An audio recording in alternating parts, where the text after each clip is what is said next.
안녕하세요, 모토기술 조건입니다. 저는 오늘 에이크마 2023 1일차 프레스데이 취재를 마치고 영상을 찍고 있습니다. 지금은 에이크마 현장에서 공개된 모델들을 위주로 일단 말씀을 드리고요. 신모델들은 또 추가로 영상을 만들도록 하고, 지금 이 영상에서는 프렌스 컨퍼런스 했던 그 순서대로 조금 설명을 드리려고 하는데요. 먼저 첫 번째는 로얄 엔필드입니다.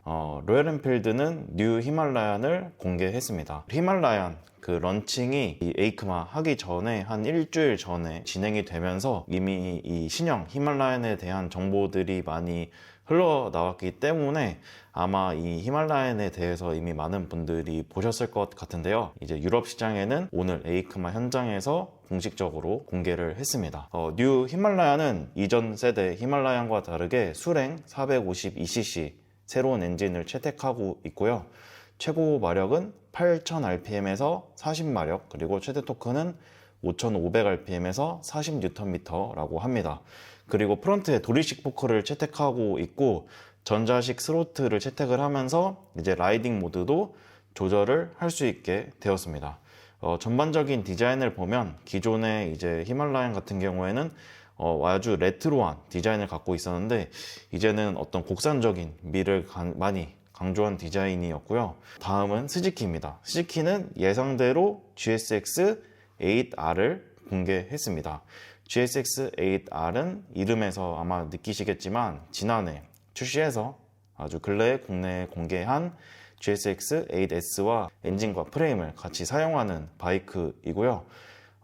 클립온 핸들바를 채택하고 있으면서 GSX-8S보다 조금 더 낮은, 그래서 조금 더 수그리는 포지션을 갖추고 있는데, 그렇다고 해서 완전히 그렇게 본격적인 스포츠 포지션은 아니고 결국에는 그 F차 포지션 범주 내에 있다고 보시면 될 것 같고요. 디자인은 인터넷에 떠돌아다니던 그런 예상도보다는 조금 다른 디자인인데, 개인적으로 현장에서 봤을 때는 그 세 가지 컬러 모델 중에 실버 컬러가 조금 그 디자인에 좀 어울린다는 생각이 들었고, 또 블루 컬러 같은 경우에는 8S에서는 화이트가 섞인 그런 컬러의 새로운 그런 블루 컬러였는데, 이번에는 그 기존의 스즈키가 계속 이어왔던 스포츠 바이크에 많이 사용했던 그 블루 컬러를 채택을 하면서 GSX-R의 스포츠 계보를 조금 더 강조하려고 한 느낌을 받았습니다. 그리고 스즈키는 또 신모델을 공개했는데 바로 GSX-1000GX입니다. GSX S1000을 이제 기반으로 하는 크로스오버 투어러라고 보시면 될 것 같고요. 이 크로스오버 투어러가 유럽 시장에서 굉장히 인기가 많은데, BMW S1000XR이나 혼다 NT1100이 인기가 많거든요. 그 모델들의 인기를 이식하면서 이제 새롭게 크로스오버 시장에 진출을 했고요. 그런데 이제 저는 이제 현장에서 봤을 때 디자인이나 구성을 보면 BMW의 S1000XR을 굉장히 많이 이식했다는 그런 느낌을 받았습니다. 그리고 어떤 구성이나 배기량, 그리고 결정적으로 차량의 가격까지 고려를 한다면 아마도 F900XR까지도 그 영향을 끼치려는 것으로 보입니다. 최고 마력은 152마력이고요. 무게는 232kg, 그리고 시트고는 845mm입니다. 그런데 GSX-1000GX를 주목해야 하는 이유는 일단 그 굉장히 많은 전자식 그 장비를 투입하고 있습니다. 스즈키에서 기존에 이렇게 이 정도의 전자 장비를 투입했던 모델은 하야부사 뿐이었는데, 이번에 GSX S1000GX에도 그만큼의 전자 장비를 투입하고 있습니다. 그리고 쇼와 전자식 서스펜션을 채택을 하고 6축 IMU를 더하면서 라이딩 환경, 라이딩 모드, 그리고 바이크 움직임 등에 따라서 능동적으로 차체를 움직이면서 바이크의 그런 라이딩을 조금 더 안정화되게 할 수 있는 기술들을 많이 더했다고 하고요. 라이딩 모드는 기본적으로 스즈키가 계속해서 이어왔듯이 A, B, C 세 가지 모드가 있는데, 거기다 이제 라이더가 자유롭게 조정할 수 있는 한 가지 모드가 더해지고, 또 S1000GT처럼 그 내비게이션까지 활용 가능한 6.5인치 컬러 TFT 계기판을 채택하고 있습니다. GX 중에 그 초록색 컬러 모델이 있었는데, 그 모델의 컬러가 굉장히 괜찮았고 아마도 그 컬러의 인기가 굉장히 많을 것으로 예상이 됩니다. 다음은 혼다인데요. 혼다는 항상 에이크마 기간에 에이크마 이 프렌스 컨퍼런스에 항상 그 파격적인 신모델을 선보이는데 이번에는 정말 역대급이었던 것 같습니다. 먼저 신형 500 시리즈의 출시입니다. 혼다의 이 500 시리즈는 굉장히 많은 판매량을, 이 클래스에서 많은 판매량을 가지고 있는 모델입니다. 기존에 있었던 건 이제 CB500F 네이키드 모델과 그리고 CB500X 어드벤처 모델, 그리고 스포츠 모델인 CBR500R 이렇게 세 가지 모델이 있었는데요. 이번에 이 세 가지 바이크에 5인치 TFT 계기판을 채택하고 또 스위치 뭉치 변경 등을 하고 디자인 변경을 했습니다. 그런데 여기에서 두 모델은 이름을 바꾸어서 새로운 콘셉트와 지향점으로 이제 전개를 시작을 합니다. 먼저 일단 CBR500R은 이름을 그대로 이어가고요. 그러면서 이제 트리플 R에서 영감을 받은 새로운 디자인을 입고 있습니다. 그리고 이름이 변경된 모델은 먼저 CB500F인데요. CB500F는 이름을 CB500 호넷으로 변경했습니다.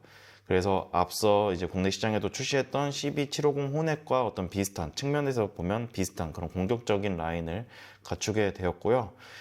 헤드라이트를 굉장히 프로젝션 라이트를 사용하면서 컴팩트하고 또 현대적으로 재해석했는데, 이제 CB500X는 NX500이라는 새로운 이름으로 바뀌었습니다. 1980년대 혼다 크로스 투어러의 이름이었던 NX의 이름을 되살렸다고 하고요.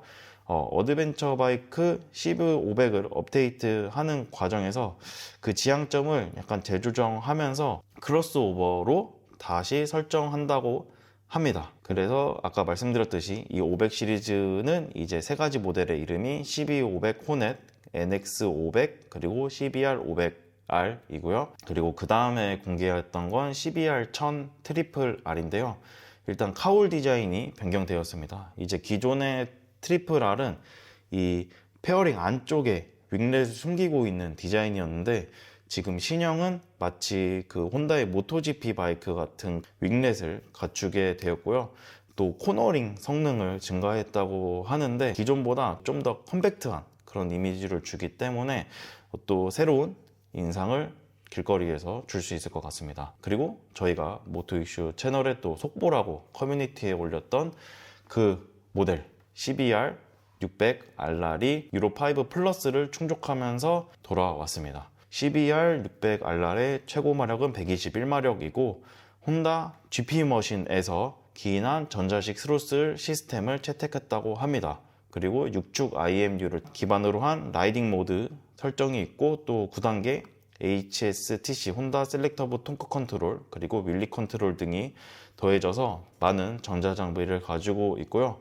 또 전자식 스티어링 댐퍼도 채택하고 있다고 합니다. 디자인도 그렇고 기존에 600 RR이 사실 유로를 충족하지 않으면서 기존에 2년 전 일본 시장이나 북미 쪽에서는 판매가 되고 있었는데, 이렇게 유로를 채택을 하면서 국내 판매 가능성이 높아졌기 때문에 아마도 국내 시장에 출시를 좀 기대해 볼 수 있을 것 같습니다. 그 다음으로 혼다가 공개한 건 CB650 시리즈인데요. 세계 최초로 E클러치라는 것을 탑재를 한 게 일단 가장 중요한 포인트이고요. 그 다음으로는 디자인 변경 및 5인치 TFT 계기판 채택이 있습니다. E클러치는 저희가 앞서 에이크마 오기 전에 컨텐츠에서도 살짝 말씀드린 적이 있었고, 또 이미 데이터가 공개가 되긴 했는데, 그 E클러치를 채택한 모델이 뭔가 그것이 매우 궁금했었는데, 그게 바로 CB650 시리즈였고요.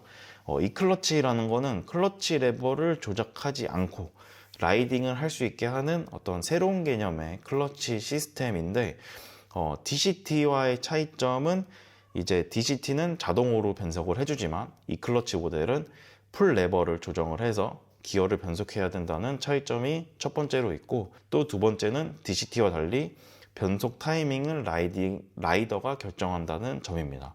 그래서 그 모터사이클 라이딩의 즐거움, 그 기어를 변속하면서 달리는 그 즐거움을 여전히 유지할 수 있다는 게 또 두 번째 특징이고, 또 세 번째는 DCT보다 훨씬 더 가볍고 컴팩트한 구조를 가지고 있다는 것이 차이점입니다. 물론 많이 어떤 구조적으로 다르지만 어떤 주행하는 방식이나 과정은 혼다 슈퍼커브를 떠올리시면 굉장히 쉽게 이해하실 수 있을 것 같습니다. 이 E클러치에 대한 내용은 아주 중요하고 좀 더 디테일하기 때문에 별도의 컨텐츠를 통해서 다시 설명드리도록 하겠습니다. CB650R이 이제 디자인이 변경이 되었는데 레트로한 디자인을 더 강조했습니다. 그리고 헤드라이트를 이제 앞서 변경되었던 CB1000R의 그 헤드라이트처럼 조금 더 디자인이 가미된 헤드라이트를 채택하고 있고요. 그리고 변경된 게 CBR 650R인데 역시나 그 혼다의 트리플 R의 어떤 그 룩을 입으면서 변경이 되었고, 또 이 클러치를 채택을 했다는 건 새로운 수요의 고객층들을 끌어올 수 있다는 그런 뜻이기 때문에 과연 이 새로운 CB650R과 CBR650R이 이 모터사이클 시장에서 어떤 파급 효과를 가져올지 굉장히 궁금합니다. 그리고 또 아직 더 있습니다. 혼다가 한 개가 남았는데요. CB1000 호넷이 공개가 되었습니다. CB1000R 네오스포츠 카페 모델은 여전히 계속해서 판매가 되는 것 같고요. 그를 기반으로 해서 이제 호넷이 등장을 했습니다. 저는 개인적으로 가와사키의 Z1000과 비슷하다 이런 생각을 받았는데, 아마도 국내 라이더 분들이 좀 좋아하실 만한 디자인이라고 저는 생각이 됩니다. 다음은 가와사키입니다. 가와사키는 닌자 400의 후속인 닌자 500과 Z500을 출시했고요. 엔진 변경과 함께 TFT 계기판 채택 등을 하면서 상품성을 높였습니다. 그래서 이거에 대한 자세한 내용은 또 가와사키 그 영상을 따로 만들면서 더 추가적으로 보여드리고, 빅모타가 조금 주목할 만 했는데 빅모타가 신모델 테라를 공개했습니다. 엄청난 구조의 서스펜션 를 가지고 있는 모델인데요. 과거 태지와 비슷하면서도 다른 새로운 그런 서스펜션 구조를 가지고 있습니다. 지금 테라는 두 가지 버전으로 출시를 하는데, 첫 번째는 마루조키 서스펜션을 사용하는 모델입니다. 이 모델은 어드벤처 지향 모델로 보이고요. 정차 시 차고가 나가지는 그 어댑티브 라이드 하이트 기술이 적용된 것이 특징입니다. 한 가지 더 모델이 있는데 그거는 올로드 지향으로 보이고 올린즈 서스펜션을 가지고 있습니다. 다음은 모토구찌입니다. 모토구찌는 새로운 V8 시리즈를 출시를 했는데요. 이 V8 시리즈는 유로5 플러스를 충족을 하고 또 V8 스트라다 모델이 신규로 더해졌습니다.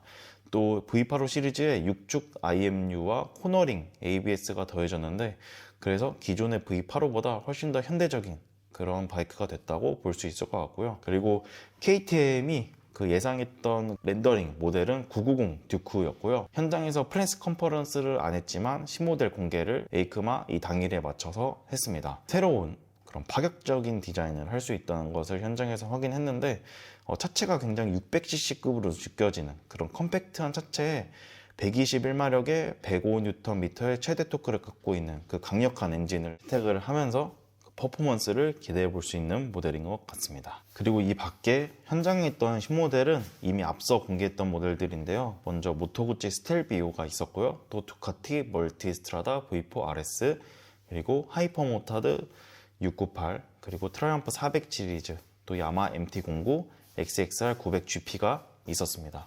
이 모델들에 대해서는 그 별도로 영상을 통해서 추가적으로 말씀드리도록 하겠고요.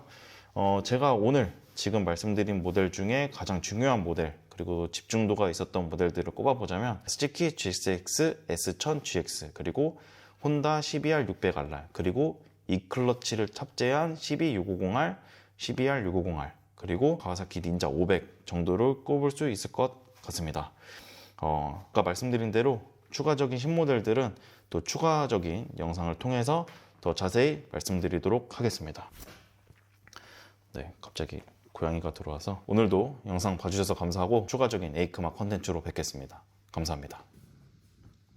쿠키 영상.